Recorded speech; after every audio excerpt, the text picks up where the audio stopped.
सभी लोग सभी लोगों की ये जिज्ञासा बहुत समय से है। तीसरा चौथा अध्याय हमारा पूरा हो चुका था। आप लोगों ने उसका रिवीजन भी बहुत अच्छे से किया और कर रहे हैं। परीक्षा के संबंध में आप लोगों की क्वेरीज बहुत बार आ चुकी कि कब होगी कब होगी।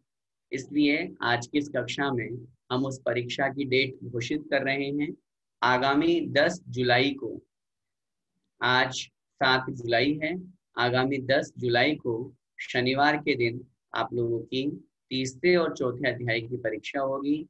गूगल फॉर्म के माध्यम से होगी, ऑनलाइन होगी। और वही जो पहले आप लोगों ने जैसी परीक्षा दी थी, अर्थात बिल्कुल ABCD वाले जो ऑप्शनल वाले क्वेश्चंस हैं उसके अकॉर्डिंग ही हो पाएगी। क्योंकि अभी वैसी व्यवस्था नहीं है कि आप लोग वहां से दे और यहाँ सारा का सारा चेक हो पाए। इसलिए वही रहेगा। और उसमें एक दो दिन में आप लोगों को बता दिया जाएगा कि जो उसमें सेम मार्क्स आएंगे या 95 से या 90 से अबाव या जो भी व्यवस्था है वो दूसरे, क्योंकि दूसरे नंबर की परीक्षा ये पार्ट 2 है, तो उसमें क्या स्थिति रहेगी, किन लोगों का वापस हम सब्जेक्टिव एग्जाम लेंगे, कितने नंबर पर लेंगे, ये सारी की सारी व्यवस्था आप लोगों को बता दी जाएगी। अभी आप सभी महानुभाव से मेरा निवेदन है, तीसरे और चौथे अध्याय को आप बहुत अच्छी तरह से रिवीजन करें, पुस्तक के माध्यम से करें। वीडियोज आप लोगों के पास में है, बहुत मेहनत के साथ में नीरू दी यहाँ पर पूरे वीडियोस आप लोगों तक पहुँचाती है। तो आप उनकी मेहनत को पूरा उपयोग कीजिए और अच्छी तरह से उन वीडियोस को सुन करके समझ करके और उसका रिवीजन करें। उसमें सूत्र भी पूछे जाएंगे, ब्लैंक के रूप में, खालिस्तान के रूप में पूछे जाएंगे, सूत्र के अर्थ पूछे जाएंगे। उनमें जो आप लोगों ने जो नदी तालाब का विस्तार पढ़ा है वो विस्तार पूछा जाएगा, सब कुछ होगा। इसलिए आप सभी लोग बहुत अच्छी तरह से उसकी तैयारी करें। 10 जुलाई को दिन में उसकी परीक्षा आयोजित होगी। चलिए अब 5 मिनट का समय है, 5-7 मिनट का मैं प्रश्नोत्तर आपके लेता हूँ।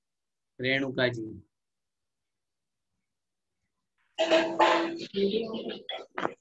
जय जिनेन्द्र भैया जी, रे- मेरा ये प्रश्न था कि आपने बोला कि जो धर्म अधर्म द्रव्य होते हैं वो चलते, मतलब चलते फिरते नहीं है, वो एक ही जगह रहते हैं। लेकिन जब मैंने बालबोध पढ़ा था तो उसमें तो आया था कि जो धर्म द्रव्य होता है वो तो चलाने में मदद करता है, तो फिर ये देखो बेटा, चलने में और चलाने में मदद करने में अंतर है कि नहीं? है। एक तो स्वयं चले और एक दूसरों को कहे तुम चलो, तो वो दूसरों को कहता है तुम चलो, खुद नहीं चलता है। कहने का मतलब ये है, धर्म द्रव्य हमको चलने में सहायक होता है, एक स्थान से दूसरे स्थान पर गति करने में निमित्त होता है, लेकिन वो स्वयं नहीं चलता। आचार्यों ने ये भी लिखा कि इनको चलाने में सहायक होता है जो चल रहे हैं, जो पहले से ही चल रहे हैं उनके लिए वो उदासीन निमित्त होता है, इसलिए उसे धर्म द्रव्य कहते हैं। धर्म द्रव्य गति नहीं करता, स्वयं नहीं चलता, ये ध्यान रखना। जय जिनेन्द्र भैया जी। जय जिनेन्द्र। सुनीता जी जी। जय जिनेन्द्र भैया जी। जी भैया जी, आपने एक बार बोला था कि विग्रह गति में, जैसे आपने समझाया था कि वो लाइन लाइन श्रेणी होती है, विग्रह गति में जीव उस श्रेणी से ही जाते हैं। लेकिन समुद्घात के समय मारणांतिक जो समुद्घात होता है उसमें जीव शरीर को छोड़े बिना उस स्थान को छू के आता है जहां उसका जन्म होने वाला है, तो फिर वो कैसे जाता है? नहीं, वहां नियम नहीं है, वहां विग्रह गति नहीं है, इसलिए वहां श्रेणी के अनुसार गमन का नियम नहीं लिखा आचार्यों ने। और ऐसा क्या सब जीव के साथ होता है कि मरने के पहले वो स्थान को छू के आता है? नहीं, नियम नहीं है। आचार्यों ने लिखा मारणांतिक समुद्घात सभी जीवों का नहीं होता। आचार्य ने लिखा जिन जीवों को मरण के अंतिम अंतर मुहूर्त में समय में बड़ा विकल्प होता है, कहाँ जाऊंगा, कहाँ पैदा होऊंगा, कौन सी गति मिलेगी, क्या होगा, बड़ा विकल्प हो, तब उसकी आत्मा के प्रदेश अपने आप बाहर निकलते हैं और उस स्थान को छू करके आ जाते हैं। सब जीवों का अकाल मरण, सब जीवों का मारणांतिक समुद्घात तो ऐसा नियम नहीं।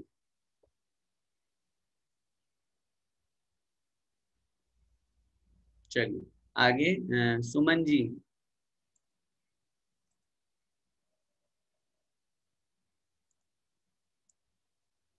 अनम्यूट कीजिए।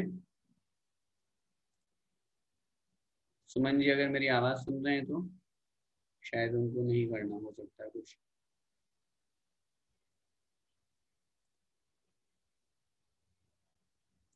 वीवो के नाम से है, नाम नहीं लिखा हुआ। वीवो 1938, अनम्यूट कीजिए। भैया जय जिनेन्द्र। जय जिनेन्द्र जी, बोलिए। भैया मेरा प्रश्न है चतुर्थ अध्याय से 25वां नंबर। बताइए। इसमें आपने बताया था भैया कि ये देव 8 होते हैं, लेकिन मैं पूरा समझी नहीं कि फिर आपने ये भी कहा था कि कुल 24 होते हैं। जी, यहाँ पर चर्चा चल रही है लौकांतिक देवों की। इस सूत्र में 8 देवों का नाम गिनाया गया है। सारस्वत, आदित्य, वन्य, गर्दतो, तुषिताव्या, बाधा, रिष्टाष्ट। सारस्वत, आदित्य, वन्नी, अरुण, गर्दतो, तुषित, अव्यावाद और अरिष्ट, ये 8 प्रकार के देव हो गए जो लोकांतिक देव कहलाते हैं। ये तो हुआ सामान्य अर्थ। आचंडिका इनके अलावा जब टीका आदि ग्रंथ या अन्य ग्रंथों को पढ़ते हैं तो इन 8 देवों के बीच बीच में 2-2 देव और होते हैं। सारस्वत और आदित्य के बीच में 2 देव, आदित्य और वन्नी के बीच में 2 देव, वन्नी और अरुण के बीच में 2 देव। तो इस तरह से करेंगे तो 8 के बीच में 2-2 लगाएंगे या 8 के बाद में 2-2 लगा देंगे, हर एक के बाद में 2 लगाएंगे तो 8 के साथ में 2-2 और जोड़ देंगे तो 16 वो और 8 ये, तो कुल 24 इंद्र भी, 24 देव भी लोकांतिक देव कहे जाते हैं। तो इसलिए लोकांतिक देवों की संख्या सामान्य रूप से 8 है और विशेष रूप से 24 है, ऐसा समझना चाहिए। अच्छा, ये सारे 24। नेटवर्क प्रॉब्लम आ गया, आपकी आवाज नहीं आ रही। अरे भैया ये 24 म्यूट हो गए आप। सतह में रहते हैं। हाँ, ये लोकांतिक देव 5वें स्वर्ग में रहते हैं ना। 5वीं स्तर की ऊपरी सतह में। हाँ, ऊपरी सतह में, बिल्कुल बिल्कुल। अच्छा, तो ये कुल 24 ही रहते हैं वहाँ ऊपरी सतह में, और ज्यादा कम नहीं होते? नहीं, और भी अन्य देव होंगे, वो सामान्य रूप से वहां रहते हैं। मुख्य रूप से इन देवों का नाम यहाँ गिनाया गया है। हम ये नहीं कहेंगे कि उनकी संख्या 24 ही और 24 ही रहते हैं, नहीं, कम ज्यादा हो सकते हैं, ज्यादा ही होंगे, मुख्य 24 होते हैं, ये समझ। अच्छा भैया, जय जिनेन्द्र। जय जिनेन्द्र। अंजू जी जैन। जय जिनेन्द्र भैया जी। भैया जी हमने लेट ज्वाइन किया, आज से ही ज्वाइन किया, तो ग्रुप में कैसे ज्वाइन हो पाएंगे और फिर एग्जाम कैसे देंगे आप? मतलब ऐसे पहले पढ़ा हुआ है तत्वासूत्री, तो थोड़ा सा तो पता है, तो परीक्षा देना चाहते हैं, तो कैसे आपके ग्रुप में ज्वाइन? ग्रुप में ज्वाइन होने के लिए आप मैसेज ड्रॉप कर दीजिएगा। नहीं, वो चैट बॉक्स बंद है। नहीं, चैट बॉक्स बंद, एक मैसेज लिखिए, नंबरिंग। अच्छा, मैं नंबर ले लूं? हाँ जी। हाँ भाई, एक नंबर लीजिए।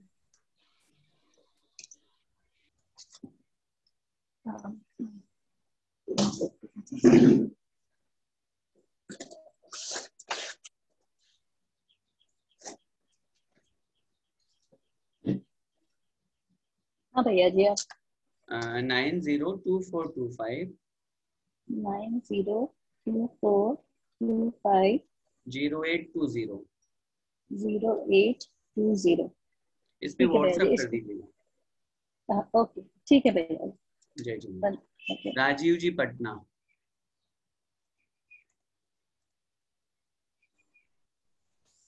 जी बोलिए। हाँ, आवाज आ रही है भैया जी? बिल्कुल आ रही है। हाँ, जय जिनेन्द्र भैया जी। जय जिनेन्द्र। हाँ, मेरी एक शंका है कि अपन जीव को एक जगह तत्व भी कहते हैं और पदार्थ भी कहते हैं। ये तत्व और पदार्थ की थोड़ी परिभाषा मेरे को समझ में नहीं आ रही। कई जगह अपन ऐसा बोलते हैं ना। आपने 2 ही प्रश्न किए कि जीव को तत्व भी कहते हैं और जीव को पदार्थ भी कहते हैं। हाँ, मैं कहता हूं जीव को द्रव्य भी कहते हैं। हाँ, द्रव्य भी कहते हैं। हाँ, और ये जीव को अस्तिकाय भी कहते हैं।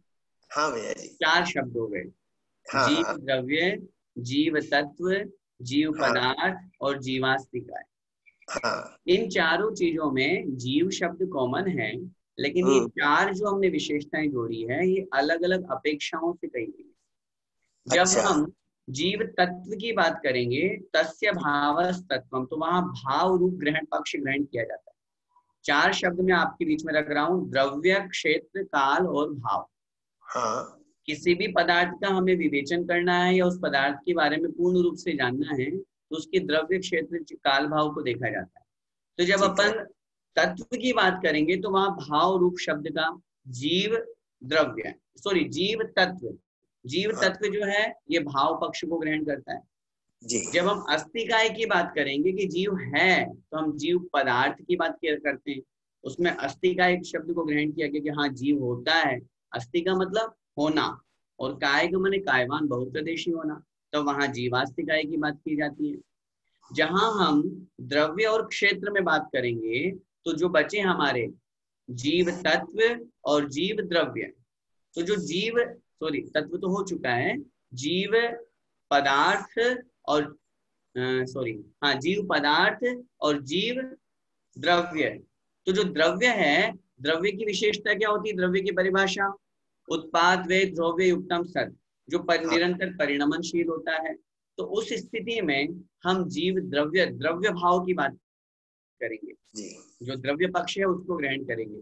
तो ऐसे ही चारों को अपन लगा करके 4 प्रकार की 4 विवक्षा से जो कथन किया जाता है सब में जीव, लेकिन उसको किस अपेक्षा से आप घटित कर रहे हैं वो अपेक्षा वहां लगा करके कि जीव होता है, जीव यहाँ रहता है, जीव में उत्पाद वे द्रव्य पाया जाता है, जीव ज्ञान दर्शन चेतना से युक्त होता है। तो अलग अलग व्याख्या करके अलग अलग अपेक्षा से उसके साथ में वो विशेषण जोड़ दिया जाता है, ऐसा। अच्छा ठीक है भैया, जय जय। और आपकी उपलब्धियों के लिए बहुत बहुत बहुत धन्यवाद। जय जय। स्नेह जी नामदेव।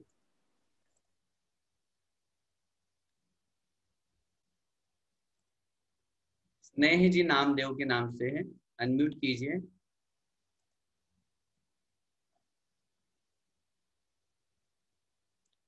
शायद उनका नहीं हो पा रहा है। भारती जी, संजय जी। जय जिनेन्द्र भैया जी। जी बोलिए। हाँ, ये नित्य अवस्थानी अरूपाणी, यहाँ पे जो 5 द्रव्य बताए इसमें भी पुद्गल है और फिर पुद्गल रूपीना बोल रहे हैं, रूपीना पुद्गला। तो फिर यहाँ अरूपी कहाँ, यहाँ रूपी कहाँ, ऐसा क्यों? नहीं, मैंने निवेदन अभी अर्थ करते समय किया था कि यहाँ सामान्य कथन जब अपन कर रहे हैं तो एक फ्लो में पूरा बोल दिया कि हाँ कि नित्य अवस्थित और अरूपी होते हैं ये द्रव्य, लेकिन फिर ये द्रव्य पूरे अरूपी नित्य अवस्थित और अरूपी होते हैं क्या? पूरे 6 द्रव्य? हाँ, सभी द्रव्य, ये जो द्रव्य अपने अपन ने ऊपर पढ़े हैं ये नित्य अवस्थित और अरूपी होते हैं। फिर आगे आचार्य महाराज ने कह दिया नहीं, जो पुद्गल द्रव्य है वो तो रूपी होता है, इसलिए उसको अरूपी मत समझिएगा। अन्य द्रव्यों को तो अरूपी कहना, लेकिन पुद्गल द्रव्य को आप रूपी कहना, ऐसा उन्होंने अपवाद सूत्र लिख दिया। जैसे उदाहरण 4थे अध्याय में हमने पढ़ा, इंद्र, सामानिक आदि सभी पद, सभी में पाए जाते हैं, 10 पद पाए जाते हैं। लेकिन अगले सूत्र में क्या कह दिया? नहीं, लोकपाल वर्ज्या व्यंतर ज्योतिष का, त्रायस्त्रीश लोकपाल वर्ज्या व्यंतर ज्योतिष का। व्यंतर और ज्योतिषों में त्रायस्त्रीश और लोकपाल नहीं होते, 8 ही पद होते हैं। तो ये सूत्र, ये अपवाद सूत्र कहलाते हैं। पहले एक सामान्य कथन हो जाता है, तो उसके बाद उसका विशेष कथन किया जाता है। तो फिर यहाँ समझो क्वेश्चन आया तो फिर इसमें पुद्गल द्रव्य लेना चाहिए क्या? 6 द्रव्य है करके बोलना चाहिए क्या? अगर क्वेश्चन आएगा तो आपको पुद्गल में रूपी ही लिखना है, अरूपी नहीं लिखना। नहीं ना? हाँ, थैंक यू। जय जिनेन्द्र। जय जिनेन्द्र। अंतिम प्रश्न आभा जी पाटनी। हेलो, हाँ जय जिनेन्द्र भैया जी, मैं जयपुर से ही हूँ। मैं ये प्रश्न पूछना चाह रही हूँ कि ज्ञानावरणी कर्म का हम कैसे उसकी निर्जरा करें? कितना ही याद कर लो फिर भूल जाती हूँ, तो एक डर सा लगा रहता है कि ये परीक्षा में कैसे दे पाऊंगी। पहली बात तो ज्ञानावरणी कर्म का निर्जरा या क्षय नहीं होता है, क्षय पूर्ण रूप से होता है। निर्जरा इतनी ये नहीं होती कि थोड़े कर्मों की निर्जरा कर लें फिर आगे बढ़ जाएं। वहां तो पूर्ण रूप से क्षय ज्ञानावरण कर्म का होता है, तब केवल ज्ञान प्रकट होता है। हम अपने क्षयोक्षम को बढ़ा सकते हैं। हाँ, क्षयोक्षम को बढ़ाने के लिए आचार्यों ने जो उपाय बताए हैं कि जहाँ कहीं ज्ञान की साधना हो रही हो, ज्ञान का प्रकाशन हो रहा हो, शिविर आदि लगवा करके, पुस्तक आदि छपवा करके, जो कोई ज्ञान ले रहा है और दे रहा है उसमें सहयोग करके हम अपने ज्ञान के क्षेत्रम को बढ़ा सकते हैं, पहली बात। दूसरी बात, हम स्वयं स्वाध्याय करके ज्ञान के क्षेत्रम को बढ़ाएं। हम मानते हैं कि हमें याद नहीं हो पा रहा है, हमें समझ नहीं आ, हमें याद नहीं हो पा रहा है, हम भूल जाते हैं। कोई बात नहीं, जितनी देर हम सुन रहे हैं, पढ़ रहे हैं, उतनी देर तो अपन को याद हो रहा है, उतनी देर तो अपने को समझ में आ रहा है। बाद में अगर हमें वो याद नहीं रह पाता है तो ये अवस्था विशेष का भी फर्क पड़ता है। लेकिन इस निमित्त से अपन पढ़ना और स्वाध्याय करना न छोड़े, निरंतर अभ्यास जारी रहेगा तो वो याद हो जाएगा। और मैं हमेशा एक बात कहता हूँ, जहां हमारी रुचि होती है वो चीज हमको पूरी याद रहती है। आप अपने बारे में कह रहे हैं हम परीक्षा कैसे देंगे, डर लगता है, आपकी अवस्था अधिक हो गई होगी इसलिए आपको ऐसा लग रहा है। लेकिन फिर भी मैं कहूँगा रुचि अगर आप जागृत करेंगे तो सब अच्छा होगा। आपको याद होगा कि आपकी बेटी और आपके बहू को उसकी शादी में कितने किलो सोना मिला था और कितना क्या मिला था, कितने जेवर मिले थे, कौन कौन आए थे, कौन कौन नहीं आया था, किसने क्या लिफाफा दिया था, है ना, याद है ना? इतना तो याद नहीं रहता। पर भैया जी एक बात और ये है कि जैसे टीवी पे प्रवचन वगैरह सुनते हैं, पूरी रुचि के साथ बैठ के तन्मयता से सुनते हैं, पर फिर भी हल्की सी झपकी आ जाना, मतलब विघ्न आना, ये ऐसा बहुत होता है। सातवीं कक्षा में तो बैठते हैं एकदम स्ट्रिक्टली कि भाई सीखना है, तो वहां तो ठीक है, पर टीवी के आगे जैसे प्रवचन में या विधान में ऐसे झपकियां सी आती है, हो जाता तो ये है। देखिए ये अक्सर हमारा प्रमाद भी होता है, और बहुत बार जो वस्तु हमारे सामने नहीं होती, छाया चित्र है, टीवी है या क्लासेस वगैरह, अपन जो अब आजकल ये आप सभी लोगों की जूम पे चल रहा है, अब यहाँ कितने सारे लोग सब अपना वीडियो ऑफ करके सुनते हैं। मैं कहता हूँ ठीक है, आपकी अपनी व्यवस्था है, मैं उसमें कोई कमेंट नहीं कर रहा हूँ, लेकिन मेरा एक निवेदन है, आपकी फोटो सामने रहेगी तो मुझे भी पढ़ाने में ठीक लगेगा और आपको भी लगेगा कि हाँ हम प्रत्यक्ष पढ़ रहे हैं। नहीं तो आपने वीडियो तो बंद करके रख दिया, मेरी सिर्फ आवाज पहुंच रही है, आप दुनिया के दूसरे काम कर रहे हैं, संसार के दूसरे काम कर रहे हैं, तो मन नहीं लगेगा, इससे बहुत बड़ा दोष लगता है। तो ऐसी स्थिति में कभी जब टीवी आदि की आप बात करते हैं तो वो छाया चित्र आदि होने के कारण से या प्रत्यक्ष नहीं होने के कारण से प्रमाद आ जाता है। फिर भी इसमें दोष लगता है क्या भाई साहब? जैसे आप प्रवचन सुन रहे हैं, आपको झपकी आ गई, तो इसमें दोष लगता है क्या? देखिए किंचित दोष तो लगता है, मैं आपको ये कह करके नहीं टालूंगा, दोष तो कुछ तो लगता ही है, बिना दोष से हम बरी नहीं रहते, हमें सावधानी रखनी चाहिए। अगर कदाचित प्रमाद या आलस आ रहा है तो हम बिल्कुल स्थिर होकर के बैठें। मैं हमेशा एक बात कहता हूँ, संसार के कार्यों में तो हमको नींद नहीं आती, बहुत बढ़िया पिक्चर चल रही हो, मूवी चल रही हो, तो क्या नींद आएगी? वहां नोट गिनने की मशीन लगी हो, आपको कहा जाए ये 10 लाख रुपए मैं तुमको गिफ्ट देता हूँ, जरा गिनो इनको, तो आधा घंटा लग जाएगा, 10 मिनट लग जाएगा, उसमें नींद नहीं आएगी हमको। संसार के काम हमको चलते हैं, आपकी 2 फ्रेंड आपके साथ में बैठ जाएगी और किसी की बुराई चल रही हो, किसी के बारे में बातें चल रही हो, तो नींद नहीं आएगी। कहने का तात्पर्य ये है, संसार के कार्यों में हमको नींद नहीं आती और धर्म के कार्यों में आती है। आचार्य भगवंत स्पष्ट रूप से कहते हैं उसमें हमारा स्वार्थ है, हमने यहाँ स्वार्थ पैदा नहीं किया धर्म में, यहाँ तो हमने हाँ ठीक है अब सुन रहे हैं, सुन लेते हैं, चला लेते हैं टीवी, ये भावना रख करके अपन एक ऊपरी भाव से कर रहे हैं, इसलिए अपन को वहां नींद या प्रमाद आ जाता है। हम कोशिश करें कि हमें प्रमाद नहीं आए। नहीं, पर बेटर क्या है भाई साहब कि या तो आप देखना बंद कर दो, नहीं या फिर वो दोष लगता है। बेटर ये है आप अपने प्रमाद को दूर करने की कोशिश करें। हाँ अच्छा, यही मेरे को बहुत मन में साल रहे थे ये विचार कि मैं मतलब सुनते टाइम कैसे इनकी मैं मतलब ज्ञानावरण कर क्षेत्रम बढ़ाऊं, मैं ज्ञानाकर्म उदय का इंटरेस्ट तो बहुत है। आपकी क्लास में तो बहुत अलर्ट होके बैठती हूँ, पर वैसे टीवी के आगे बहुत ऐसा होता है, रात के टाइम आप प्रवचन सुनो। यस, अच्छा है सर, जय जिनेन्द्र, थैंक यू। बस आज के लिए इतना ही। बोले द्वादशांग में जिनवाणी माता की जय। सभी को सादर जय जिनेन्द्र।